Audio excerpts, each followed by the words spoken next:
ચાલો બેટા, હવે આપણે વાત કરશું ધોરણ 12 માં ચેપ્ટર ત્રીજું ચાલે જ છે આપણું, એજ રનિંગ સૌથી મોટું ચેપ્ટર છે આ ચેપ્ટર ત્રીજું અને લેક્ચર નંબર છે 9. બરાબર, એમાં વિદ્યુત ઉર્જા અને વિદ્યુત પાવર વિશે વાત કરવાની છે. શું તમે તો બોર્ડ ઉપર થોડુંક લખી નાખ્યું છે? હા, વાંધો નહીં, થોડુંક લખી નાખ્યું છે. હવે ચાલુ કરીએ આપણે. અહીંયા ધ્યાન, આ થિયરી છે નવી ચોપડીમાં મેં જોઈ પણ કંઈક આમ મજા ન આવી, આમ કોન્સેપ્ટ ક્લિયર થાય એવું નથી. એમાં થિયરી ગૂંખવી પડે, એટલે આમાં હું જૂની ચોપડીનો થિયરીનો ઉપયોગ કરીશ, જે તમને આના કરતાં વધુ માહિતી અને વધુ કામની વસ્તુ આપશે. બરાબર, એટલે લખો, કોઈ ખોટું ન પડે. બહુ મસ્ત થિયરી છે, સમજવાનું વધારે છે. બરાબર, અને એમસીક્યુ દાખલા આવી શકે. ખાસ ધ્યાન, તમે આમ ભણી ગયા છો જુલુસમાં. સર જુલુસમાં એવું નામ કેમ પડ્યું? કારણ કે ભાઈ સ્વાભાવિક છે, એવું નામ કેમ પાડે જુલુસમાં? કયા વૈજ્ઞાનિકે શોધેલું હશે? જુલ નામના વૈજ્ઞાનિકે. જુલ નામનો વૈજ્ઞાનિક શોધે એટલે કઈ ઉષ્મા નામ આપ્યું એને? જુલુસમાં. આપણે હવે જુલુસમાંની વાત કરશું દીકરા. બરાબર, હવે એના પહેલા જો આકૃતિ જો ધ્યાનથી, મારી સામેની આકૃતિ સામે ધ્યાન આપો. તમને દેખાશે કે વી વોલ્ટની બેટરી છે. પછી એ વી વોલ્ટની બેટરીને એકદમ ધ્યાનથી જોશો, તેની સાથે આ કળ છે, કળ સ્વિચ, આ કળ કી છે. અને પછી આ વાહકતા વડે એને આર અવરોધ સાથે શ્રેણીમાં જોડી દીધું છે. કેવું જોડ્યું છે? શ્રેણીમાં. આંખ બંધ કરીને જુઓ તો ન દેખાય, પણ આમ ધ્યાનથી જુઓ તો બહુ ઇઝીલી ખબર પડે. શેમાં જોડેલું છે બેટા? શ્રેણીમાં. શેમાં જોડેલું છે? શ્રેણીમાં. જુઓ, હવે આપણે એમ વિચારીએ તો અહીંયા આ વી વોલ્ટ છે ને, વી વોલ્ટ, તમે અહીંયા અવરોધ લખો તો તમે અહીંયા એમ લખો કે આ બે છેડા વચ્ચેનો વિદ્યુત સ્થિતિમાનનો તફાવત, અહીંયા વી વોલ્ટ છે એટલે અહીંયા વી વોલ્ટ આવે, એવું આપણે લખીએ. પણ દર વખતે અહીંયા હું વી વોલ્ટ તો અહીંયા એક જ હોય તો વી વોલ્ટ, હા જો પાછા બે હોય તો બેમાં વહેંચાય. એ આપણે હમણાં જોશું કાલે નેક્સ્ટ પીરિયડમાં, લેક્ચર નંબર 10માં શ્રેણી જોડાણ અને સમાંતર જોડાણમાં. ત્યારે આપણે ભણશું શ્રેણી અને સમાંતરમાં. અત્યારે જો કેટલા વોલ્ટ છે બેટા? નાના દૂધ પીતા છોકરાને પણ આવડે, પણ આપણે થોડાક મોટા થઈ ગયા છીએ. આ કેટલા વોલ્ટ છે? વી વોલ્ટ. હવે મારો દીકરો આ બાજુ ધ્યાન આપે રે. તો વિદ્યુત ઉર્જા અને પાવરની વાત કરું છું. આ હમણાં છેલ્લે જોશું આપણે, વ્યાખ્યા મેં લખી નાખીશ ખાલી. હવે મારે સર તમે ગમે ત્યારે લખો તો અહીંયા વી વોલ્ટ લખીએ.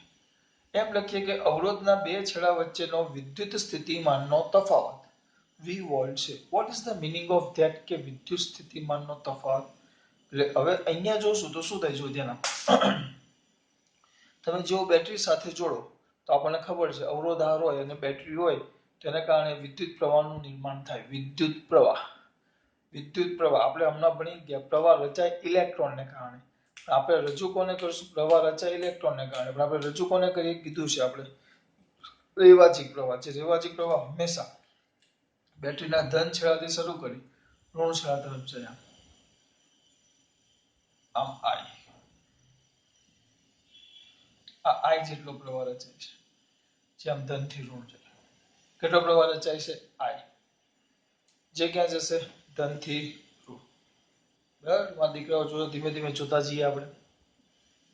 શું બરાબર છે? હવે તમે કઈ તફાવતની વાત કરતા હતા. ચલો આપણે ધન વીજભાર લઈ લઈએ. ધન વીજભાર, કયો વીજભાર? ધન. હવે જે સમજાવું છું વધારાનું છે. આના અંદર એના સેન્ટેન્સ છે, એની આકૃતિ દોરીને સમજાવીશ, પછી પૂછી નાખીશ. બરાબર, હું તમને એનો ફોટો મોકલી દઈશ. જુઓ, હવે આ બેટરી છે.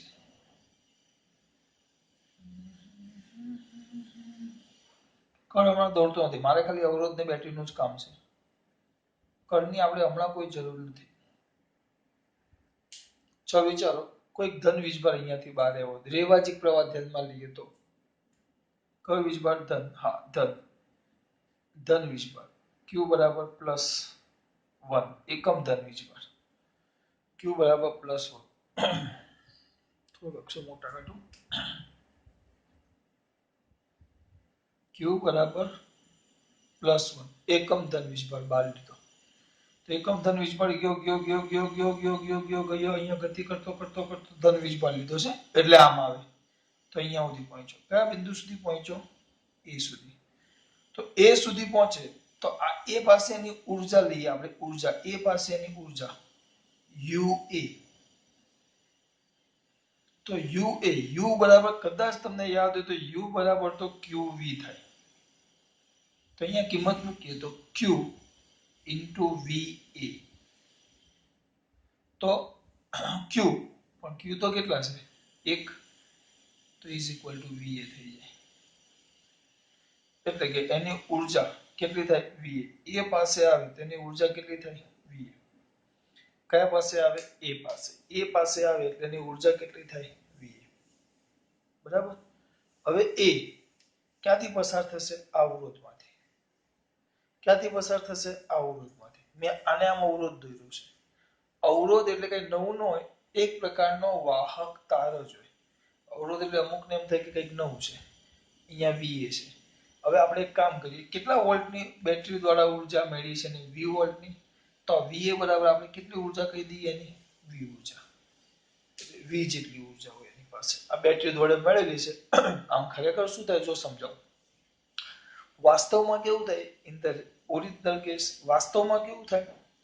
કારણ કે આ જે વાહક તાર છે ને, વાહક તાર પણ પોતે અવરોધ છે. ઇન ધ ફેક્ટ સાચી વાત કરું તો સાચી વાત તો એવી છે કે એક જ મિનિટ, આ જે વાહક તાર છે ને એ વાહક તાર પોતે પણ એક અવરોધ જ છે બેટા. એ તમે ધ્યાન રાખજો. અહીંયા જો એટલે જેવો વિદ્યુત ભાર અહીંયાથી વાહક તારમાંથી ગતિ કરતો આવે ને એટલે એની ઊર્જા ગુમાવતો જાય. પણ આપણે શું વિચારીએ છીએ? આપણે આદર્શ વિદ્યાર્થીઓ અને આદર્શ શિક્ષક આદર્શ પરિસ્થિતિની માહિતી મેળવે છે. આપણે એવું વિચારીએ છીએ કે અહીંયાથી ઊર્જા મેળવે આ V છે, વોલ્ટેજ છે. પણ તમે Q બરાબર 1 લ્યો, આગળ 1000 વાર કીધું સૂત્ર આપણું છે U બરાબર QV. તમે if the u taking the value of Q is 1, so we must be write that the U is equal to V. What is the meaning of that? The potential energy is equal to potential difference. એટલે કે વિદ્યુત સ્થિતિ ઊર્જા એટલે સ્થિતિ ઊર્જા કોના જેટલી? એટલે એની ઊર્જા એ કોના જેટલી થઈ જાય બેટા? V. એટલે કે એના વિદ્યુત સ્થિતિમાનના તફાવત છે, લેથરના વોલ્ટેજ જેટલી થઈ જાય. તો અહીંયા V છે તેમ કહેવાય કે અહીંયાથી કોઈ એકમ ધન વીજભાર નીકળે તો એ કેટલી ઊર્જા લઈને બહાર આવે? V જેટલી ઊર્જા લઈને બહાર આવે. આમ નિયમ પ્રમાણે જોવા જાવ ઇન ધ વાસ્તવમાં તો જેમ અવરોધમાં પસાર થતો જાય એમ દરેક જગ્યાએ વાહક તાર પોતે પણ એક વાહક તારમાંથી પસાર થાય તો અણુ અને પરમાણુ સાથે અથડાય તો તેની ઊર્જા ગુમાવે. પણ આપણે એવું લેતા નથી. આપણે એવું ધારીએ છીએ કે આ દરેક વાહક તારમાંથી પસાર થાય, આ બધામાંથી પસાર થાય, બધામાંથી, ત્યારે કોઈ પણ પ્રકારની ઊર્જા એ ગુમાવતો નથી. વાહક તારમાં ઊર્જા નથી ગુમાવે. ક્યાં? ખાલી આ જે અવરોધ લખેલું છે આપણે આ એમાં જ ઊર્જા ગુમાવે. આપણે એવું ધારીએ છીએ. એવું અહીંયા લીધું છે, ધ્યાન આપજો. ગમે ત્યારે વાહક તાર પોતે અવરોધ નથી હોતો. ખરી અહીંયા જે અવરોધ દોરો એ જ અવરોધ નીકળ્યો. વાસ્તવમાં આ વાહક તાર પણ કઈક ઊર્જા ગુમાવે. આ વાહક તારમાંથી જ્યારે પ્રવાહ થાય ત્યારે એ વિદ્યુત પર કઈક ઊર્જા ગુમાવે. પણ આપણે એવું લેતા નથી. એટલે અહીંયા 20 વોલ્ટની બેટરી છે. એટલે 20 વોલ્ટની બેટરી એકમ ધન વીજભાર લ્યો તો એ વોલ્ટેજ જ એને શું થઈ જાય? ઊર્જા. તો અહીંયાથી V જેટલી ઊર્જા લઈને વિદ્યુત ભાર કયા બિંદુ આગળ આવે? એ બિંદુ આગળ આવે. આવ્યા એ બિંદુ પાસે. હવે આ અવરોધને હું ઝૂમ કરું. ઝૂમ એટલે મોટું કરું. જોજો, અવરોધ એટલે કઈ જ નથી, એક પ્રકારનું મટીરીયલ છે. આમ અવરોધ એટલે કઈ જ નથી, એક પ્રકારનું શું છે બેટા? મટીરીયલ. હવે એની અંદર તમે આમ જોશો તો ચોક્કસ સ્થાને ધન આયનો ગોઠવાયેલા હોય. ચોક્કસ સ્થાને જેને આપણે લેટીસ બિંદુ કહીએ. એ લેટીસ બિંદુ પાસે ધન આયનો ગોઠવાયેલા હોય.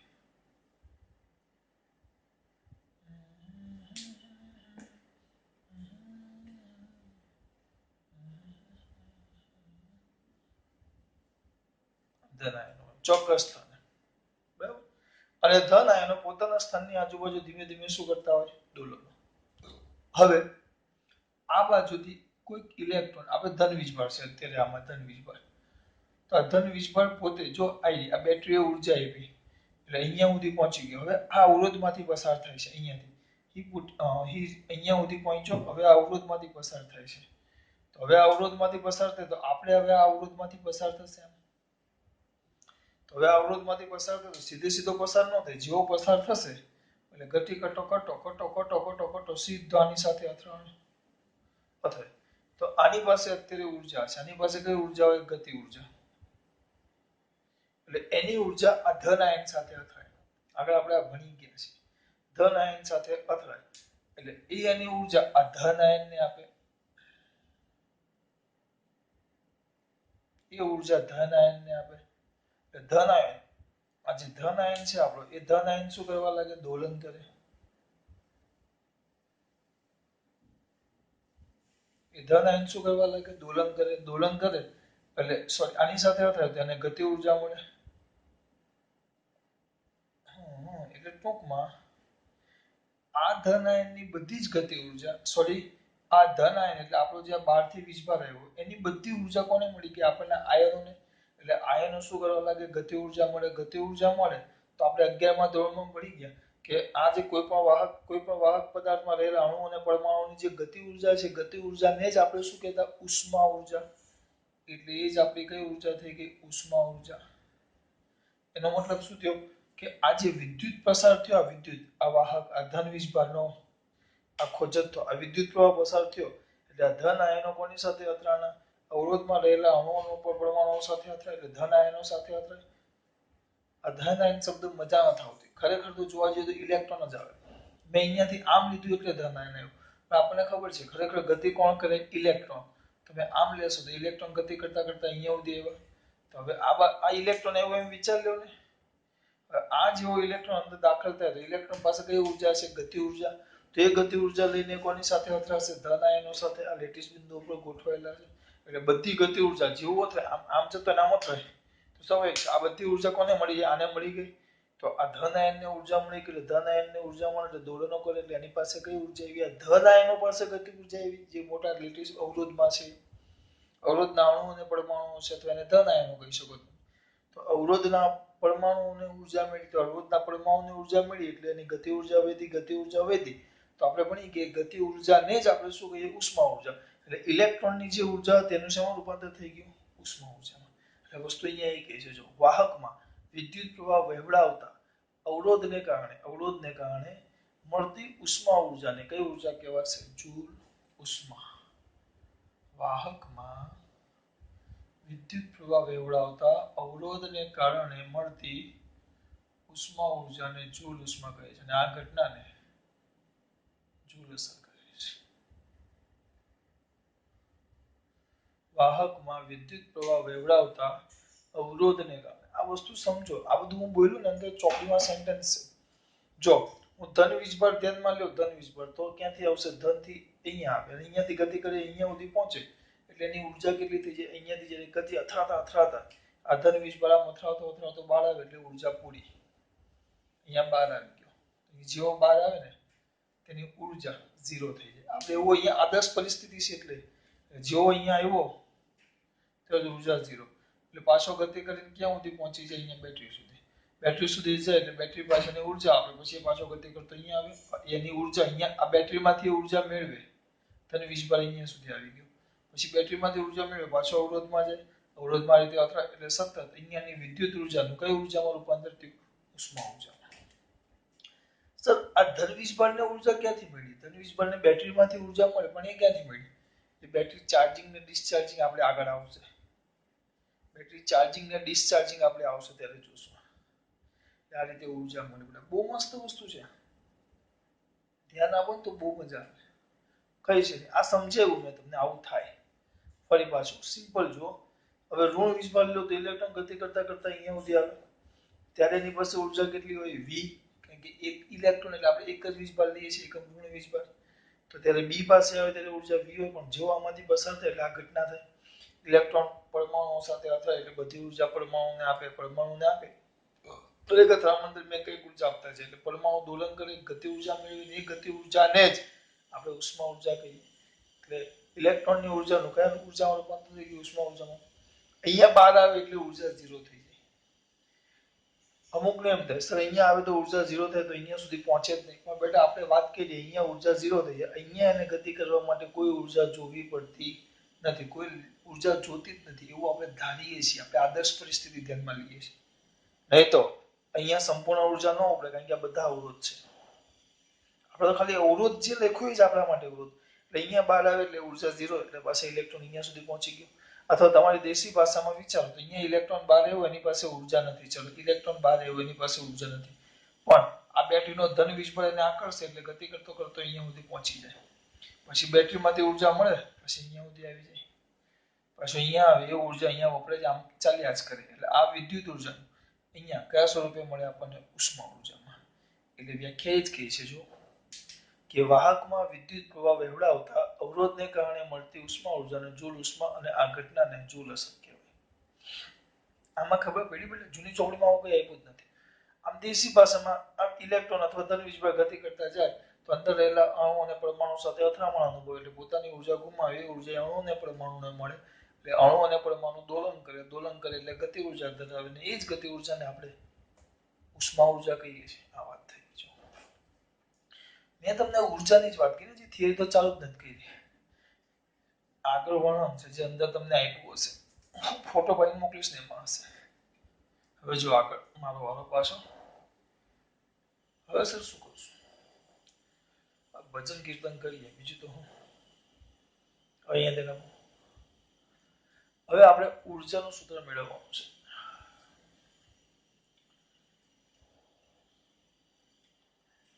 અહીંયા શું કીધું છે? ધારો કે અહીંયા V વોલ્ટ છે, જો અંદર લખેલું છે, ધારો કે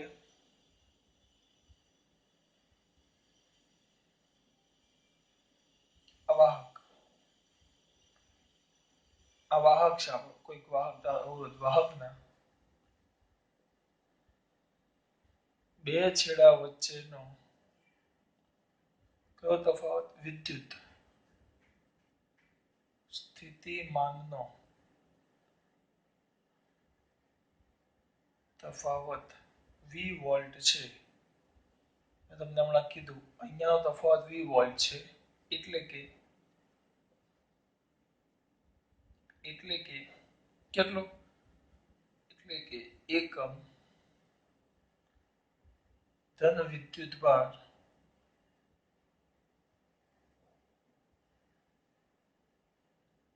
એક છેડાથી,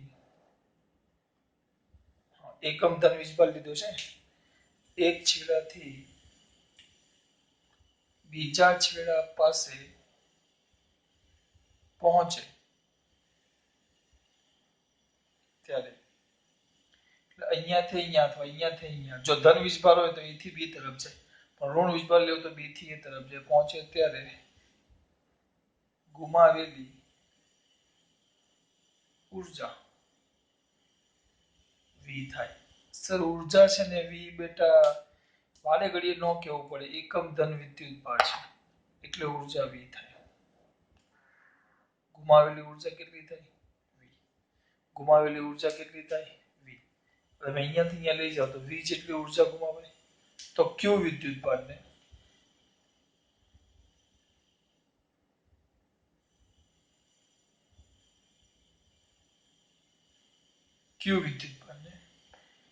ક્યાં બિંદુ A થી B સુધી, બરાબર. આપણે એક કામ કરીએ,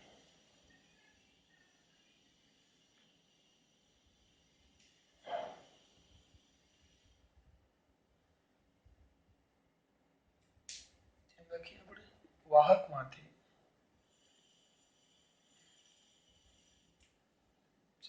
વાહકમાંથી T સમયમાં ક્યુ વિદ્યુતભાર પસાર કરવા માટે કરવું પડતું કાર્ય W is equal to QV. કેમ સર એવું કહ્યું?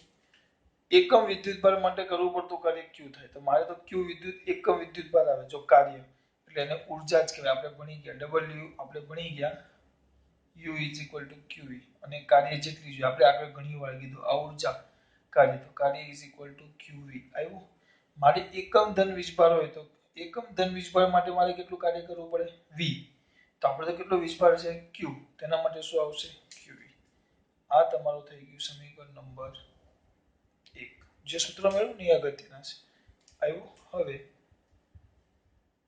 વિદ્યુત પ્રવાહ કદાચ યાદ હોય તમારા કોઈરાઓને તો વિદ્યુત પ્રવાહ I is equal to Q by T માટે બાજુમાં લખી નાખીએ જગ્યા વધારે છે તો Q is equal to IT.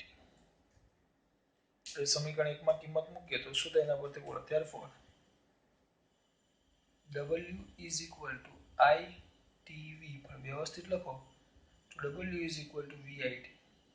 આ બીજું સૂત્ર આ W ના સૂત્ર છે બધા સમીકરણ નંબર 2 આ બધા સૂત્ર યાદ રાખવાના છે જરૂરિયાત મુજબ એ સૂત્ર લખવાના. પહેલું લખ્યું W is equal to QV બીજું લખ્યું W is equal to VIT. આગળ જેનો ઉપયોગ કરતા પછી આવે ઓહમનો નિયમ. યાદ છે માં પહેલાઓને ઓહમનો નિયમ. ઓહમનો નિયમ R is equal to V by I. તેના પરથી V is equal to અહીંયા V is equal to અહીંયા આમાં કિંમત મૂકો ચલો. Therefore W is equal to VIT. V is equal to અહીંયા into IT. અહીંયા into IT. અહીંયા તો વ્યવસ્થિત લખશો તો I square RT. W બરાબર I square RT. આ તમારું ત્રીજું સૂત્ર. કે ખબર પડે છે બેટા આમાં ત્રીજું સૂત્ર. પછી હજી આગળ જઈએ થોડાક પાછું અહીંયાનો જ ઉપયોગ કરશું એટલે એક સ્વરૂપ મેળવી શકાય. ત્રણ સૂત્ર મેં ના W is equal to QV ઉષ્મા ઉર્જા જૂલ ઉષ્મા ઉર્જા W is equal to QV W is equal to VIT W is equal to I square RT. અને હવે એક કામ કરીએ શું કરશું I is equal to V by R લેતા આની જગ્યાએ સોરી તો W બરાબર I V by R તો સ્ક્વેર છે તો V square by R square into RT એક R ઉડી ગયો તો W is equal to V square by RT V square T by R sorry ભૂલ નથી કીધી મેં V square by R into T. આ તમારું ચોથું સમીકરણ.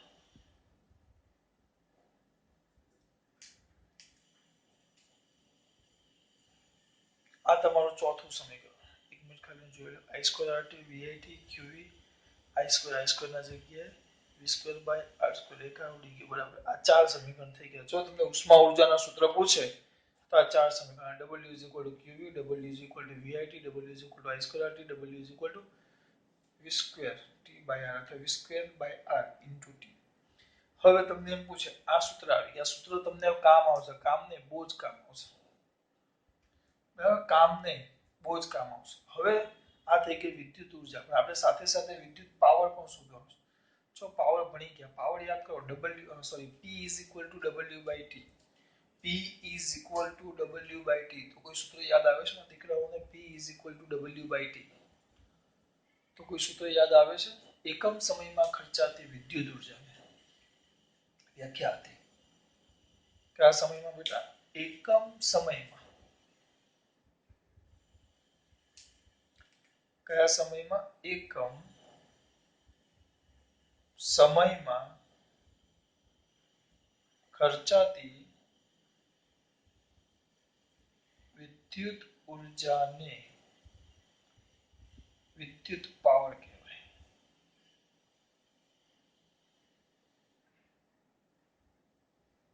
કયા સમયમાં? એકમ સમયમાં ખર્ચાતી વિદ્યુત ઉર્જાને શું કહેવાશે? વિદ્યુત પાવર. કયા સમયમાં? એકમ સમયમાં ખર્ચાતી વિદ્યુત ઉર્જાને વિદ્યુત પાવર કહેવાય. કયા સમયમાં બેટા? એકમ સમયમાં ખર્ચાતી વિદ્યુત ઉર્જાને વિદ્યુત પાવર કહેવાય. અમને તરત ખબર પડી જોઈએ એમાં દીકરાઓને. જો વિદ્યુત પાવર ઇઝ ઇક્વલ ટુ વિદ્યુત ઉર્જા છેદમાં તે માટે લાગતો સમય, કારણ કે શબ્દ જ વાપરેલો છે. એકમ સમયમાં ખર્ચાતી વિદ્યુત ઉર્જા, એકમ સમય તો સમય છેદમાં ઉર્જા ઉપર, તો power P is equal two W/T. આ તમારું આગળનું સમીકરણ, જેને હું સમીકરણ નંબર 5 કહીશ. બરાબર, અહીંયાનો ઉપયોગ કરશું તો અહીંયા આવી જશે આ પાંચમું. આ આપણું સમીકરણ number 5. P is equal two W/T. હવે થોડુંક આગળ જોઈએ. W ની આપણી પાસે બહુ બધી કિંમત છે. જો W બરાબર આ, W બરાબર આ, તો પેલા બીજું સમીકરણ 2 પરથી સીધું એટલું જ લખીશું. તો P is equal two W બરાબર VIT/T. તો TT ઉડી ગયા તો એક નવું સમીકરણ આવી ગયું. P is equal two VI. આ સમીકરણ નંબર તમારું 6. પછી સમીકરણ 3 પરથી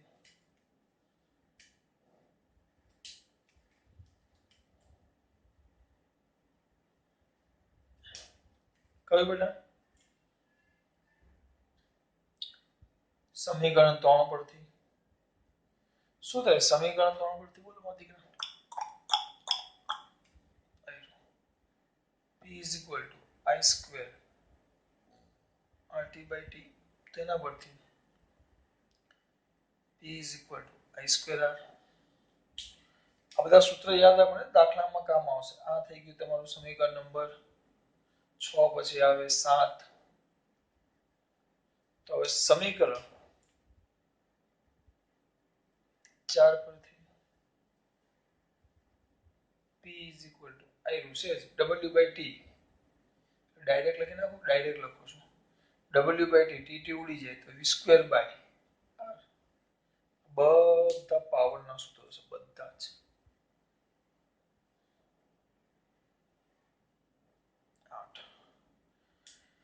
તમારે ગમે ત્યારે હું એમ કહું વિદ્યુત, હું તમને એમ કહું એટલે આ જગ્યા એટલે બાકી રાખીશ. હું તમને એમ કહું ઉર્જા, ઉર્જા, વિદ્યુત ઉર્જા, તમારા દીકરાને તરત યાદ આવવું જોઈએ સર. W બરાબર QV, W બરાબર QV, W બરાબર VIT, Q ની કિંમત મૂકી, અને W બરાબર I²RT, W બરાબર V²/R into T. આ યાદ આવવા જોઈએ. જેનો પાવર કયો તો P is equal to W/T is equal to VI is equal to I²R is equal to V²/R. T કાઢી નાખવાનું બધું. આ કમ્પલસરી આટલા સૂત્ર, હું પાવર ને ઉર્જા બોલું, વિદ્યુત ઉર્જા અને વિદ્યુત પાવર, એટલે આટલા સૂત્ર યાદ આવવા જ જોઈએ. સિમ્પલ. હવે આનું વર્ણન કરવું હોય તો બહુ સિમ્પલ. આકૃતિમાં દર્શાવ્યા અનુસાર V વોલ્ટની બેટરીના કળકી અને અવરોધ અથવા એક વાહક તાર સાથે શું કરેલો છે અથવા અવરોધ સાથે શ્રેણીમાં જોડેલો છે, તેમાંથી પ્રવાહ કેટલો પસાર થાય છે? રેવાજીક પ્રવાહ I. તો એકમ ધન વીજભાર જ્યારે બિંદુ કયા પાસે આવે? A પાસે, ત્યારે એની પાસે ઉર્જા કેટલી હોય છે? V. પણ અવરોધમાંથી પસાર થઈ જ્યારે બિંદુ B પાસે આવે ત્યારે ઉર્જા કેટલી થઈ જાય? 0. કેમ 0 થાય? મેં તમને પેલું સમજાવ્યું. એ જ રીતે જો રેવાજીક પ્રવાહની જગ્યાએ ઇલેક્ટ્રોનને કારણે ગણો, એટલે હવે ખબર પડી. હું એમ કહું કે ભાઈ આ અવરોધનો વિદ્યુત આ વાહક તાર છે, એના બે છેડા વચ્ચેનો વિદ્યુત સ્થિતિમાનનો તફાવત V છે. એનો મતલબ એમ કે ધન વીજભાર જો આ બાજુ આવે અને ગતિ કરતો કરતો કરતો કરતો પેલા છેડે જાય તો જેટલો તફાવત હોય એટલી ઉર્જા ઘટે, એમાં ખર્ચાય. અથડામણ અનુભવ એટલે ગતિ ઉર્જા એની ઘટે, પણ એ અથડાય એટલે એ ઉર્જા એ જે વાહક છે એના અણુ અને પરમાણુને મળે, અને એ ઉર્જા કયા સ્વરૂપે મળે? ગતિ ઉર્જા, જેને જ આપણે શું કીધી? ઉષ્મા ઉર્જા. એટલે કીધું કે વાહકમાંથી વિદ્યુત પ્રવાહ વેવડાવતા અવરોધને કારણે મળતી ઉષ્મા ઉર્જાને જૂલ ઉષ્મા, અને ઘટનાને શું કહેવાશે? જૂલ. જૂલ ઉષ્મા કેમ કીધી? કારણ કે જૂલે આની સૌપ્રથમ વાત કરેલી, જૂલ નામના વૈજ્ઞાનિકે. બે છેડા વચ્ચેનો વિદ્યુત સ્થિતિ ઊર્જાનો તફાવત, સોરી સ્થિતિ ઊર્જા લખ્યું મેં, હારું કર્યું વાંચ્યું, સ્થિતિ ઊર્જા નો આવે બેટા, વિદ્યુત સ્થિતિમાન V વોલ્ટ છે, એટલે કે એકમ ધન વિદ્યુત પર એક છેડાથી બીજા છેડા પાસે પહોંચે ત્યારે ગુમાવેલી ઊર્જા V છે. વાહકમાંથી t સમયમાં q જેટલો વિદ્યુત પ્રવાહ વહેવડાવવા માટે કરવું પડતું કાર્ય W બરાબર QV. તો હવે વિદ્યુત પ્રવાહ તો ભણી ગયા, આપણે કઈ નહીં Q, તો I બરાબર Q બાય T, તો Q is equal two IT, તો અહીંયા IT આવી ગયું, પછી IT આવી ગયું, તો VIT, પછી V ને અવરોધ, ઓહમનો નિયમ R is equal to V by I, તો V ઇઝ ઇક્વલ ટુ અહીંયા તો V ના જગ્યાએ મૂક્યું અહીંયા તો I સ્ક્વેર RT પહોંચી ગયા, પણ I બરાબર તો V બાય R, તો V square by R square into RT, એક એક આવી ગયો તો V સ્ક્વેર બાય RT આવી ગયું. એકમ સમયમાં ખર્ચાતી વિદ્યુત ઊર્જાને શું કહેવાશે? વિદ્યુત પાવર. મેઇન વસ્તુ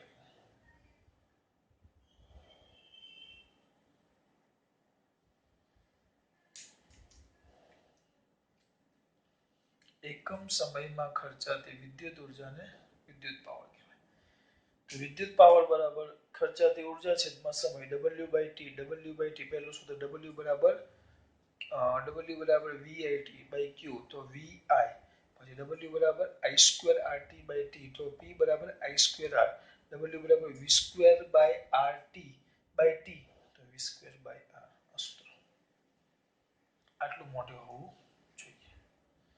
હવે આના પરથી એક વસ્તુ જો આપણે સૂત્ર મેળવવું જોઈએ, છેલ્લે P ઇઝ ઇક્વલ ટુ, અહીંયા ધ્યાન આપજો, આપણે સૂત્ર મેળવ્યું કયું?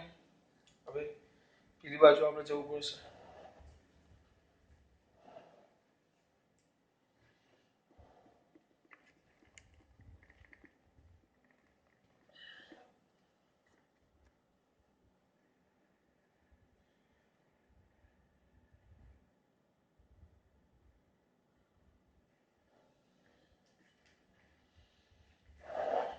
હવે જો છેલ્લે આપણે સૂત્ર મેળવ્યું P is equal two I square R. આપણે આ છેલ્લે સૂત્ર મેળવ્યું અહીંયા, બરાબર? એટલે શું થયું? P બરાબર I સ્ક્વેર R. અવરોધ છે આપણે ભણી ગયા, અવરોધ એ V અને I વોલ્ટેજ અને પ્રવાહ પર આધાર રાખતો નથી. આપણે આગળ વાત કરી કે અવરોધ એ વોલ્ટેજ અને પ્રવાહ પર આધાર રાખતો નથી. તો અવરોધ કોના પર આધાર રાખે? અવરોધ આધાર રાખે દ્રવ્યની જાત, સોરી લંબાઈ, R ચલે છે, L ને R ચલે છે 1/a, અને થોડુંક તાપમાન પર પણ આધાર રાખે, બરાબર? તો P is equal two I square R લખ્યું આપણે, P is equal two I square R. તો એનો મતલબ એમ તો આપેલા કિસ્સા માટે આપણે અવરોધ, કારણ કે V અને I પર આધાર રાખતો નથી, એટલે અવરોધને આપેલા કિસ્સા માટે આપણે કેવું લઈએ છીએ? અચળ. તો અચળ લઈ લો તો આના પરથી એમ લખી શકું કે સર P ચલે છે I સ્ક્વેર, તો આ વસ્તુ લખી શકું P ચલે છે I સ્ક્વેર. તો આપેલા તાપમાને અવરોધમાં સ્થિર વિદ્યુત પ્રવાહ વહેવડાવતા, આપેલા તાપમાન જો મેં કીધું, અવરોધ ખાલી લંબાઈ અને R છેદના ક્ષેત્રફળ આવી ગયું, R ચલે છે L ને R ચલે છે 1/a, લંબાઈના સમપ્રમાણમાં અને R છેદના ક્ષેત્રફળના વ્યસ્ત પ્રમાણમાં હોય છે, બરાબર? R ચલે છે અને R ચલે છે, R ચલે છે L ને R ચલે છે 1/a. સર તમારી વાત બરાબર, ચોક્કસ મારી વાત બરાબર. તો હવે આપણે વાત છે ને કરતા હતા દીકરા, હા, પણ મેં તમને કીધેલું કે અવરોધ છે ને તાપમાન પર આધાર રાખે. કેમ? તાપમાન બદલાઈ જાય ને તો અંદરની ગોઠવણી બધું બદલાઈ જાય, લંબાઈમાં ફરક પડે, ક્ષેત્રફળમાં ફરક પડે, તારની લંબાઈ પણ વધે, લંબાઈ તાપમાન વધે એટલે થોડોક એવો અવરોધ પણ બદલે. એટલે લોકો શબ્દ વાપરો છો, પહેલું સ્થિર પ્રવાહ વાપરો. સ્થિર પ્રવાહ એટલે મારી આમ સ્થિર પ્રવાહ એટલે જે સમય સાથે બદલાતો ન હોય. બે પ્રવાહ ડીસી અને એસી. ડીસી એટલે એક જ દિશામાં જાય ને બદલાય ને, એસી સમય સાથે સતત શું થયા કરે? બદલાયા કરે. દાખલા તરીકે આપણા ઘરે આવે એસી પ્રવાહ છે, એની આવૃત્તિ 50 હર્ટ્ઝ, એટલે એક સેકન્ડમાં 50 વાર પ્લસ ઓર માઇનસ થયા કરે, અપ ડાઉન અપ ડાઉન. તમને એસી અને ડીસી કેવું? તો આમ આ એસી કહેવાય અને આ ડીસી કહેવાય. તો આ ડીસી એક દિશ પ્રવાહ કહેવાય. તો આપેલા તાપમાન ચોક્કસ અવરોધમાંથી સ્થિર વિદ્યુત પ્રવાહ વહેતા તેમાં એકમ સમયમાં ઉદ્ભવતી ઉષ્મા ઉર્જા પસાર થતા એકમ સમયમાં આ શબ્દ પર અમુકને લોચો લાગશે એકમ સમયમાં ઉદ્ભવતી ઉષ્મા ઉર્જા અને હું ટૂંકમાં કહું ને આખા ભાગને ટૂંકમાં કહું કાઉન્સમાં જ કરતો આ ટૂંકમાં અહીંયા જો આ શું આવ્યો પાવર પી વિદ્યુત પાવર પી એ તેમાંથી પસાર થતા આ શું કે પાવર પી એ તેમાંથી પસાર થતા વિદ્યુત પ્રવાહના વર્ગના સમપ્રમાણમાં છે પાવર પી એ તેમાંથી પસાર થતા વિદ્યુત પ્રવાહના વર્ગના સમપ્રમાણમાં છે પણ વિદ્યુત પાવર તો એના જગ્યાએ શબ્દ શું આપણો એ વિદ્યુત પાવર એ તેમાંથી પસાર થતા વિદ્યુત પ્રવાહના વર્ગના સમપ્રમાણમાં આ શબ્દ જો એકમ સમયમાં ઉદ્ભવતી ઉષ્મા ઉર્જા એટલે ટૂંકમાં એ વિદ્યુત પાવર એ પસાર થતા વિદ્યુત પ્રવાહના વર્ગના સમપ્રમાણમાં છે એમ આપણે શું આપેલા તાપમાને જ્યારે સ્થિર વિદ્યુત પ્રવાહ પસાર થતો હોય ત્યારે પાવર પી વિદ્યુત પાવર એ તેમાંથી પસાર થતા વિદ્યુત પ્રવાહના વર્ગના સમપ્રમાણમાં એમ લખવાનું એકમ સમયમાં ઉદ્ભવતી ઉષ્મા ઉર્જા એટલે કે વિદ્યુત પાવર એ વાહકમાંથી પસાર થતા વિદ્યુત પ્રવાહના વિદ્યુત પાવર એ વાહકમાંથી પસાર થતા વિદ્યુત પ્રવાહના વર્ગના સમપ્રમાણમાં છે આ થઈ ગયો જૂલનો નિયમ જે જૂલે આપેલો બહુ મસ્ત વસ્તુ છે બેટા બધું મસ્ત નથી બહુ જ મસ્ત છે બરાબર આ સૂત્ર મેં તમને યાદ કરાવવા માટે કીધા છે હવે યાદ રાખજો આ બધામાં આપણે અત્યારે જે ઉર્જા ભણ્યા ને બધી ઉર્જા જૂલમાં છે જૂલ બરાબર હવે હું થોડુંક તમને માહિતી માટે કહું છું આ બધી જ ઉર્જા જૂલમાં છે આ બધી ઉર્જા શેમાં છે જૂલમાં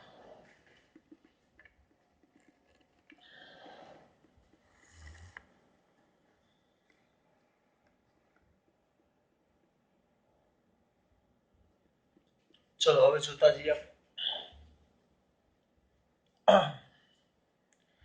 હવે મારે તમને કેવી રીતે સમજાવું ઉર્જા બે એકમમાં આવે જ્યારે યાંત્રિક કાર્ય થાય ને યાંત્રિક ઉર્જા તો યાદ રાખજો યાંત્રિક ઉર્જા એ જે યાંત્રિક ઉર્જા છે ને યંત્રો દ્વારા એને જૂલમાં મપાય યાંત્રિક ઉર્જા માટે જ્યારે ઉષ્મા ઉર્જા છે ને ઉષ્મા ઉર્જા યાંત્રિક ઉર્જાને આપણે જૂલમાં માપીએ છીએ પણ જ્યારે ઉષ્મા ઉર્જા છે એને કેલરીમાં મપાય ટૂંકમાં જૂલ કેલરી આ જૂલ અને કેલરી બંને ઉર્જાના એકમો જ છે પણ ઉષ્મા ઉર્જાની વાત આવે તો જૂલના જગ્યાએ કેલરી વપરાય છે દાખલા તરીકે મારે તમને ઉદાહરણ આપવું હોય કારણ કે આ વ્યવસ્થા પ્રમાણે છે સર સમજાવો દાખલા તરીકે આપણે આગળ એકમ જરૂરિયાત મુજબ બદલાતા છે આપણે બીજા ચેપ્ટરમાં 11માં ભણેલા દાખલા તરીકે હવે શહેરો વચ્ચે અંતર માપવા હોય તો કિલોમીટર ચાલે એમાં મીટર ન ચાલે એમ એ લોકોએ ફિક્સ કર્યું છે ગ્રહો વચ્ચે માપવા હોય તો પ્રકાશ વર્ષ આવે EU આવે પાર્સેક આવે એ રીતે આ યાંત્રિક ઉર્જા અને ઉષ્મા ઉર્જા તો આ જૂલ ઉષ્મા છે બેટા જૂલ ઉષ્મા આ યાંત્રિક ઉર્જા છે જોજો જે જૂલમાં આવે આ ઉષ્મા ઉર્જા છે એટલે બે ઉર્જા જ છે પણ જ્યારે ઉષ્મા ઉર્જાની વાત થાય ત્યારે કેલરીનો ઉપયોગ એકમ થાય અને આ જૂલનો એકમ થાય બરાબર તો યાદ રાખવાનું મેં યાદ રાખેલું છે આવું સૂત્ર W=JH તમે આવું યાદ રાખો અમે થોડું યાદ રાખીએ ના બેટા યાદ રાખવાનું એટલે મેળવેલું છે અમે ભણતા ત્યારે 10મા ધોરણમાં પ્રયોગ આવતો જૂલનો પ્રયોગ એ પ્રયોગમાં સૂત્ર સાબિત થતું આ અચળાંક છે જી કેમિસ્ટ્રીમાં તમારે આવી ગયા આને કહેવાય જૂલ અચળાંક શું કહેવાય જૂલ અચળાંક આ સૂત્ર યાદ રાખવાનું આની સાબિતી આમાં નથી આપી જૂની ચોપડીમાં હતી W=JH W એટલે આ બાજુનો જે ભાગ આવશે ને જૂલમાં આવે ઉર્જા પણ જૂલમાં આ બાજુ આવે ઉર્જા આ બાજુ ઉર્જા જૂલમાં આ બાજુ ઉર્જા કેલરી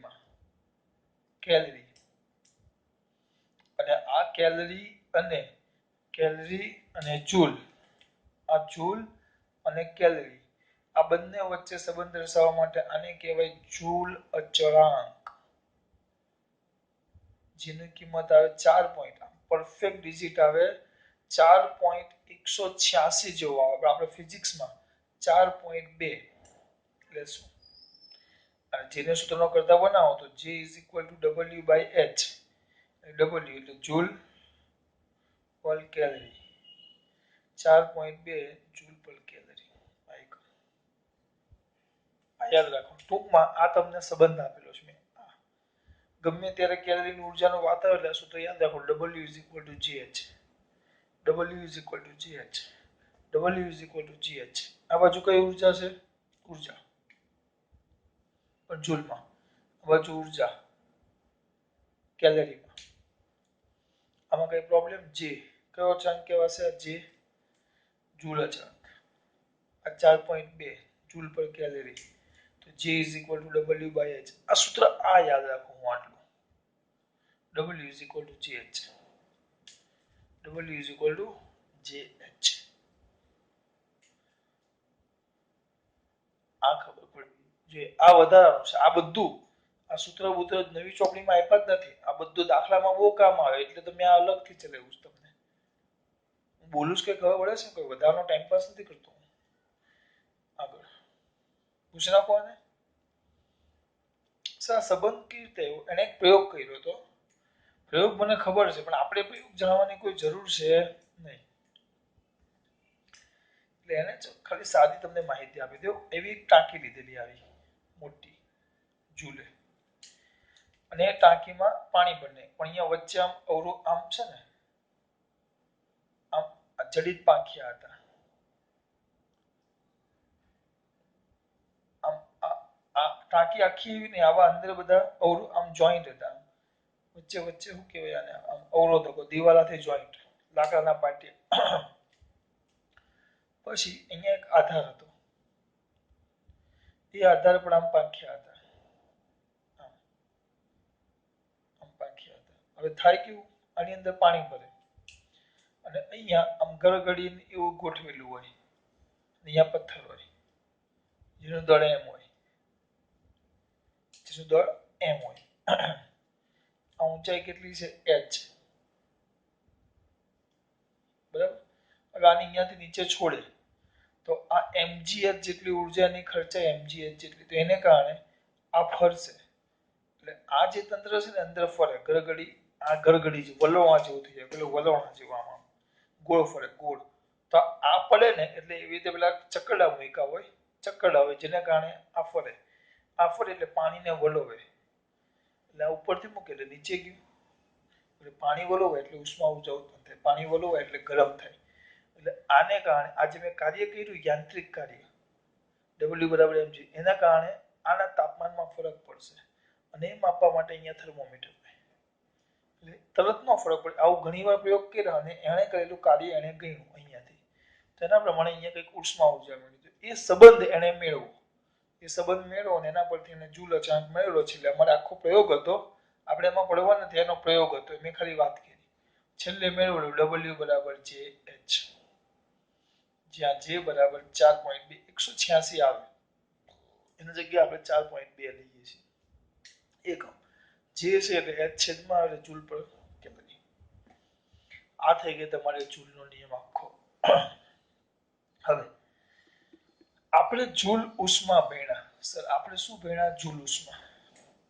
તો મને વિચારીને એક વસ્તુ કે પૂછી નાખું છું. આ બધું આપણે જૂલ ઉષ્મા ભણ્યા, તો જૂલ ઉષ્મા કામનું કે નકામનું? સર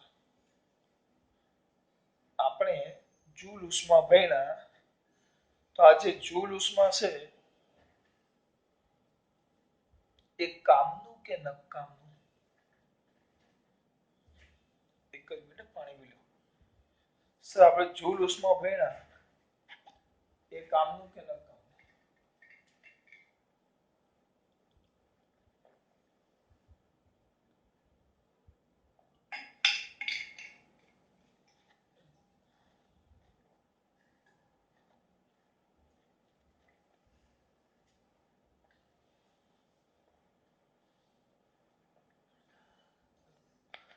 બોલો શું કેવું છે તમારે જૂલ ઉષ્મા વિશે? ફાયદાકારક કે નુકસાનકારક? બે આવે. જૂલ ઉષ્મા બે આવે.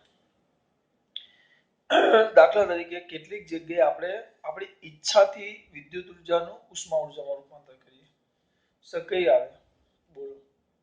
તરત કહે છે સર ઇલેક્ટ્રિક ઇસ્ત્રી, સ્ત્રી નહીં ઇસ્ત્રી, ટોસ્ટર, ઓવન, સેન્ડવિચ બનાવવાનું મશીન, સેન્ડવિચર, બહુ બધા આવે. બીજું બોલો. રોટી મેકર. ટૂંકમાં આ બધી એવી વસ્તુ છે કે જેમાં તમે ઈચ્છો છો કે વિદ્યુત ઉર્જાનું ઉષ્મા ઉર્જામાં રૂપાંતર થાય. આપણી ઈચ્છા મુજબ છે. એ ઐચ્છિક છે, ઈચ્છિક અને અનૈચ્છિક. ઈચ્છા વગર પણ ઉત્પન્ન થાય.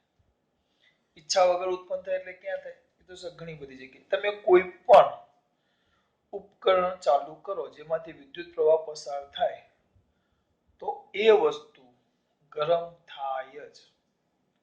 કોઈ પણ તમારો મોબાઈલ લઈ લો, મોબાઈલ કન્ટિન્યુ કલાક ઉપર વાપરો તો મોબાઈલ ગરમ થાય, કારણ કે અંદર બેટરી હોય. તમે બધું વર્કિંગ કન્ડિશનમાં બધો પ્રવાહ પસાર થાય એટલે બધી વસ્તુ ગરમ થાય એટલે ઉષ્મા ઉર્જા ઉત્પન્ન થાય જ.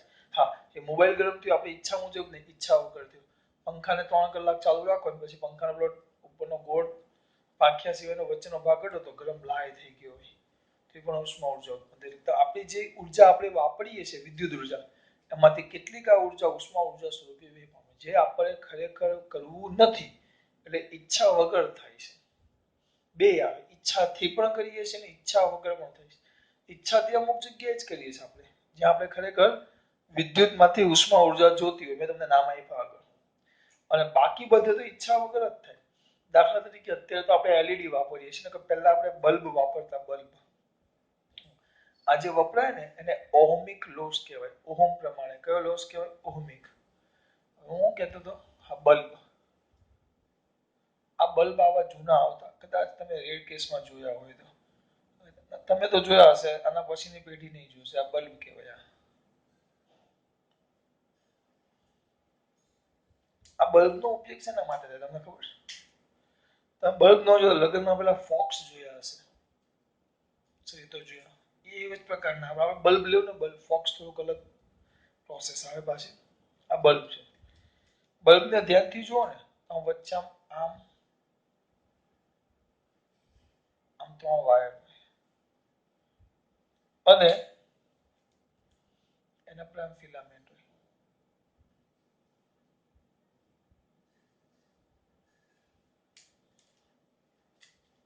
આ 3 ફિલામેન્ટ હોય. આ 3 વાયર છે ને એના પર ના ફિલામેન્ટ કે ફિલામેન્ટ એટલે ટંગસ્ટનનો વાયર હોય. ટંગસ્ટનનો. આમાં કરવામાં શું આવે? આનો ઉપયોગ ખરેખર બલ્બનો આપણે ઉપયોગ કરતા પ્રકાશ મેળવવા. અને એ જેટલી પ્રકાશ આપે એટલું જ એના કરતા વધારે ઉષ્મા ઉર્જા આપતું. મેઇન પ્રોબ્લેમ એ હતો. એટલે એમાં ઉષ્મા ઉર્જા સ્વરૂપે બહુ વ્યય થતો બલ્બનો.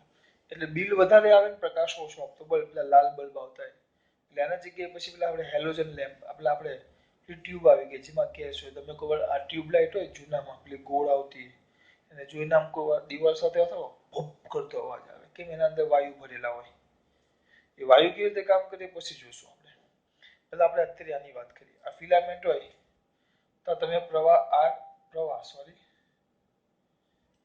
પ્રવાહ I જેટલો પ્રસાર કરો, I જેટલો પ્રવાહ પસાર કરો તો I પ્રવાહ પસાર કરો તો આ ફિલામેન્ટમાંથી પસાર થાય. ફિલામેન્ટ એટલે એને મોટો કરો તો આવો કંઈક થાય. આમ ટંગસ્ટનનો બનાવેલો. ટંગસ્ટન ક્યાં? ટંગસ્ટન. એની અંદર જેવો આ પ્રવાહ પસાર થાય એટલે આપણે ભણી ગયા એની અંદર પેલા એના પરમાણુ આવા ગોઠવાયેલા હોય. એટલે તમે જેવો પ્રવાહ પસાર કરો તો આપણો જો રિવાજિક પ્રવાહ લેવો તો ધન વીજભાર ને ઇલેક્ટ્રોન પ્રવાહ લેવો તો ઇલેક્ટ્રોન. જેવા આમાંથી ગતિ કરતા કરતા જાય એટલે અથડાતા આમાંથી પસાર થાય અને પોતાની ઉર્જા આને આપતા જાય અને આ દોલન કરે. દોલન કરે એટલે ગતિ ઉર્જા વધે અને ગતિ ઉર્જા વધે એટલે એનું કયા સ્વરૂપમાં રૂપાંતર થાય? ઉષ્મા ઉર્જા. એટલે ઉષ્મા ઉર્જા મળે એટલે આ જે ફિલામેન્ટ છે ને એ લાલ ચોળ ગરમ થાય. ધીમે ધીમે આને કારણે ઉષ્મા ઉર્જાને કારણે આ લાલ ચોળ ગરમ થાય અને લાલ ચોળ ગરમ થાય પછી એ પોતાનામાંથી પ્રકાશ બહાર મૂકતો. આમ એટલે પહેલા ફિલામેન્ટ ગરમ થાય પછી જે પોતાનામાંથી પ્રકાશને ઉત્સર્જિત કરતો. એટલે ઘણી બધી ઉર્જા આ ગરમ થવામાં વપરાય જતી. એટલે આ વ્યય થવાનું મોટું કારણ છે. ઉષ્મા ઉર્જાનો વ્યય થાય ને, સોરી, વિદ્યુત ઉર્જાનો ઉષ્મા ઉર્જા સ્વરૂપે વ્યય થાય એનું આ ઓહમિક લોસ, આ પહેલું તમને ઉદાહરણ આપ્યું મેં તમને. આ ઈચ્છા વગરનું જ છે, પણ આ થાય જ, કારણ કે આપણે આ સિદ્ધાંત પર જે કામ કરીએ, પહેલા ગરમ થાય પછી જે પ્રકાશ આપે. એલઈડી માં એવું નથી આવતું. એલઈડી લાઇટ એમિટિંગ ડાયોડ 14મા પાઠમાં છેલ્લે આવશે આપણે. બરાબર, એટલે આ રીતે પ્રકાશ ઉત્સર્જિત થાય. બેટા બોલો કેવું કહેવાય? હું જે કહેવા માંગુ છું ખબર? અધોલંઘન. ઇન ધીસ વે પ્રકાશ ઉત્સર્જિત થાય. હા, અને આ જે ગરમ થાય ને ત્યારે ટંગસ્ટનનું તાપમાન, જો અહીંયા ખૂણામાં છે, તમે ક્યારનો આંકડો લખેલો છે એ મને યાદ નહોતું રહેતું, એટલે 33-80 જેટલું તાપમાન ઊંચું થાય. આટલું એનું છે તાપમાન ગરમ બિંદુ. આના કરતા વધુ થાય કે બહુ વધારે પડતો પ્રકાશ થાય તો વધુ તાપમાન થઈ જાય. તો આ જે ફિલામેન્ટ છે, ફિલામેન્ટ એ બહુ ગરમ થાય ને, આનું ગબી છે ગલન બિંદુ, ગલન બિંદુ કરતા વધી જાય તો એ પ્રવાહીમાં રૂપાંતર પામે. એટલે આ જે તાર છે ને અહીંયાથી આમ તૂટી જાય. તમે ઘણી વાર જૂના બલ્બ જોજો તો તાર આમ બે તાર આમ હોય ને, આમ હોય, આમ તો અહીંયાથી ગમે ત્યાંથી તૂટી ગયો એટલે આપણે કહીએ બલ્બ ઉડી ગયો, કારણ કે આ તાર તૂટી ગયા હોય. સ્પ્રિંગ જેવા તમને તાર દેખાશે, એ ફિલામેન્ટ કહેવાય. એ શેના બનેલા હોય? ટંગસ્ટનના બનેલા હોય. પણ અહીંયાથી ઉડી જાય, તૂટી જાય. કેમ? વધારે ગરમ થાય એટલે ફિલામેન્ટ પીગળી જાય, એટલે તૂટી જાય. એટલે બલ્બ શું થઈ જાય? ઉડી જાય, કારણ કે પ્રવાહ પછી આ પરિપથ પૂર્ણ થતો નથી. આ વસ્તુ છે. આ બધું ઈચ્છા વગરનું. આવા ઉદાહરણ આપ્યા છે. પણ એક ઈચ્છા કે ઓહમિક લોસ અથવા આ જે જૂલ ઉષ્મા છે એનો સૌથી બેસ્ટ ઉપયોગનું પણ એક ઉદાહરણ એ લોકોએ આપેલું છે. સૌથી બેસ્ટ ઉપયોગ. આનો સૌથી બેસ્ટ ઉપયોગ, બેસ્ટ નહીં, બહુ જ બેસ્ટ. કઈ રીતે ખરાબ ભાઈ? તો ફ્યુઝ જોયા હશે. ફ્યુઝ ન જોઈએ તો 10મા ધોરણમાં ભણી ગયા છો, મને શ્યોર યાદ છે. અમારા દીકરાઓને યાદ નહીં હશે, કારણ કે સર હજી અમને કાલનું યાદ ન હોય તમે ભણાવેલું. 10મા ધોરણનું થોડું યાદ હોય. આ ફ્યુઝ છે જે તમારા બધા મગજના ઉડી ગયા છે. આ ફ્યુઝ છે, જુઓ બેટા, આવો આવે. આ નીચે અવાહક બોડી આવે, એમાં હે પ્રભુ પાડી લેવ રે, પાડી લેવ હવે બહુ થઈ ગયા. કોરોનાને ઉપાડવાનો છે, આપણને નહીં બેટા. હવે કોરોનાને ઉપાડી લેવે. પ્રાર્થના કરો યાર. ગણપતિ ચાલ્યા ગયા, માતાજી આવ્યા, પણ હજી કોરોના નથી ગયો. બધા તહેવાર ચાલ્યા ગયા આપણા. આ નીચે બેઝ છે ને, આ બે આધાર હોય. આપણે એવું કરતા, સામેનું આવું બોર્ડ હોય. આ બોર્ડમાં એક છેડો અહીંયા હોય ને એક છેડો અહીંયા હોય. તો આપણો જે ફ્યુઝ હોય ને, ફ્યુઝ ના બે પ્લગ છે. એ પ્લગને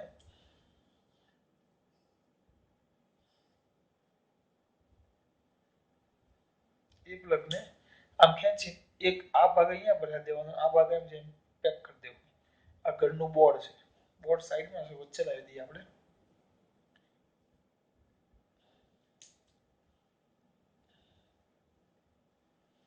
હવે કેવું થાય? આ બોર્ડ હોય ને,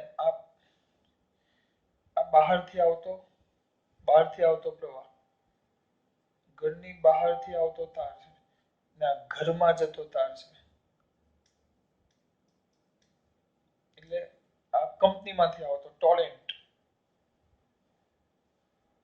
આપણે ટોરેન્ટમાંથી મળે એટલે, અથવા જીઈબી, અને આ ઘરમાં જતો તાર છે. થાય કેવું? આ ફ્યુઝ વચ્ચે આપણે આમ ભરાવાનું. અત્યારે જો કઈ છે જ નહીં, એટલે કોઈ પ્રવાહ ઘરમાં જાય નહીં. હવે આપણે આ ફ્યુઝ આવે તો આ ફ્યુઝના બે ધાતુના તાર હોય એના અવાહક પકડવા માટે. ખાસ કરીને સિરામિક અથવા પ્લાસ્ટિક હોય. આ જૂના ફ્યુઝની વાત કરું છું. નવા તો બધા ઓટોમેટિક આવી ગયા છે. અને અહીંયા આમ આમ કરી આમ તાર વીંટાળેલો આખો. એટલે આને હું ભરાવું તો આ છેડો અહીંયા આવે અને આ જે ધાતુની પટ્ટી છે આના અંદર ચલી જાય. એટલે આ બે આમ આવી ગયા અને વચ્ચે વાહક તાર આમ આવી જાય. એટલે આ બે જોડાણ પૂરું થયું. એટલે બહારથી પ્રવાહ ઘરમાં જાય. આ તાર છે ને ટીન ટીન ટીન અને કોપરનો હોય, કારણ કે એનું ગબી નીચું છે. ટીન અને કોપર.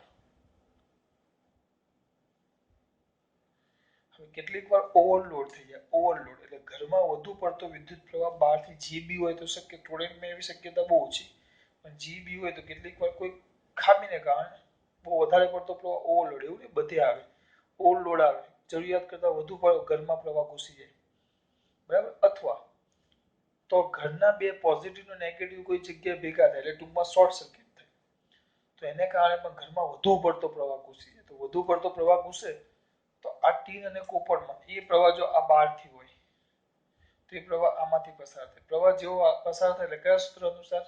I²RT. તો I²RT અનુસાર આ ઉષ્મા ઉર્જા ઉત્પન્ન થાય ને જો જરૂરિયાત કરતાં વધુ પ્રવાહ હોય તો આ તાર ગરમ થાય ને અહીં પીગળી જાય એટલે અહીંયાથી પરિબળ તૂટી જાય. જેવો તાર તૂટે એટલે તરત ફ્યુઝનો આ તાર ઉડી જાય, ઘરમાં કોઈ નુકસાન થાય નહીં, એટલે આ ફ્યુઝ વપરાતો. એટલે આ ઉષ્મા ઉર્જાનો સારામાં સારો ઉપયોગ આ છે કે ઘરમાં ઉપકરણો અને ઘરને સાચવવા માટેનો આ ઉપયોગ. એવું નહીં કે આ વિદ્યુત ઉર્જામાંથી ઉષ્મા ઉર્જા મળે નકામની, આ રીતે કામની પણ છે. બીજું કોઈ ઉદાહરણ હોય તો હું જોઈ લઉં. બસ આટલું જ છે બેટા.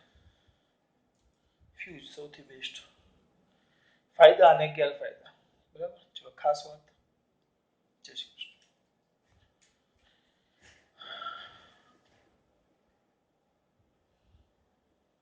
હા, 1 મિનિટ ઉભા રહે.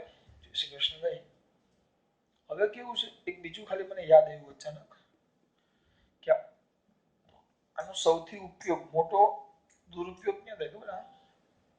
ઉષ્મા ઉર્જાનો. દાખલા તરીકે આપણું આ ઘર છે, સોરી આ ટોરેન્ટ પાવર અથવા કોઈ પણ અહીંયા વિદ્યુત ઉત્પન્ન થાય. આ વિદ્યુત મથક છે અને આપણું આ ઘર છે. તો ગમે ત્યારે અહીંયાથી અહીંયા વાહક તારમાંથી અહીંયાથી આમ જાય અને ઘર સુધી પહોંચે. અથવા જો જીબી હોય, જીબીમાં આપણે વાયર ટાયર ટીંગાતા હોય, પણ જો ટોરેન્ટ પાવર હોય તો જમીનમાંથી આમ જાય. તો ગમે ત્યારે જાય ત્યારે અહીંયાથી જે વિદ્યુત ઉત્પન્ન થાય આ વાહક તારમાંથી પસાર થાય.